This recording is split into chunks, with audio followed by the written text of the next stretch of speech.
বিশ্বকাপের মঞ্চে উত্থান হলো নতুন এক নায়কের। তার নাম জোসিমার জোসে এভোরা দিয়াস। তবে ফুটবল বিশ্ব তাকে চেনে ভোজিনহা নামে। মাত্র ৫ লাখের কিছু বেশি মানুষের দেশ কেপ ভার্দে।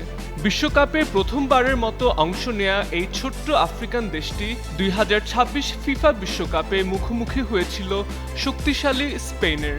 ম্যাচের আগে অনেকেই ভেবেছিলেন স্পেনের জন্য এটি হবে সহজ এক লড়াই, কিন্তু মাঠের গল্প লিখলেন একজন মানুষ, গোলরক্ষক ভোজিনহা। ৪০ বছর বয়সী এই গোলকিপার বিশ্বকাপে নিজের অভিষেক ম্যাচেই ইতিহাস গড়েছেন। আসল ফল থেকে তৈরি, সম্পূর্ণ প্রিজারভেটিভ মুক্ত ফ্রুটিকা, পিওর মানে ফ্রুটিকা। জর্জিয়ার আটলান্টা স্টেডিয়ামে স্পেনের বিপক্ষে রীতিমতো দেয়াল হয়ে দাঁড়ান তিনি। একের পর এক দুর্দান্ত সেভ করে দলকে এনে দেন অবিশ্বাস্য গোলশূন্য ড্র।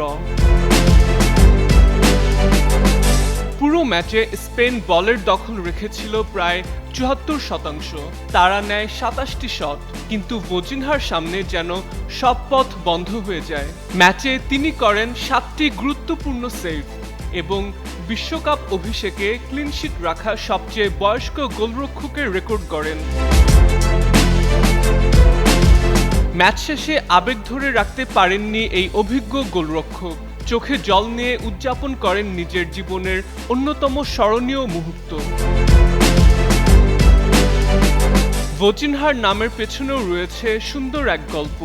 ১৯৮৬ বিশ্বকাপে ব্রাজিলের কিংবদন্তি ফুটবলার জোসিমারের ভক্ত ছিলেন তার বাবা। সেই ভালোবাসা থেকে ছেলের নাম রাখা হয় জোসিমার।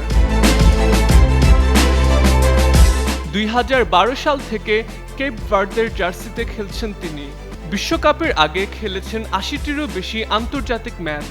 ক্লাব ফুটবলে খেলেছেন অ্যাঙ্গোলা, মোলদোভা, সাইপ্রাস, স্লোভাকিয়া ও পর্তুগালের বিভিন্ন দলে।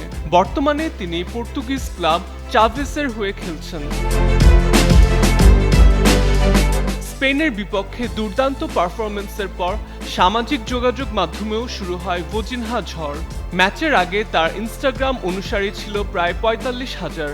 প্রথমার্ধ শেষ হতে না হতেই তা বেড়ে দাঁড়ায় ৩,৫১,০০০-এ, আর ম্যাচ শেষে অনুসারীর সংখ্যা ছাড়িয়ে যায় ১০ লাখ। মাহদি আহমেদ, যুগান্তর নিউজ।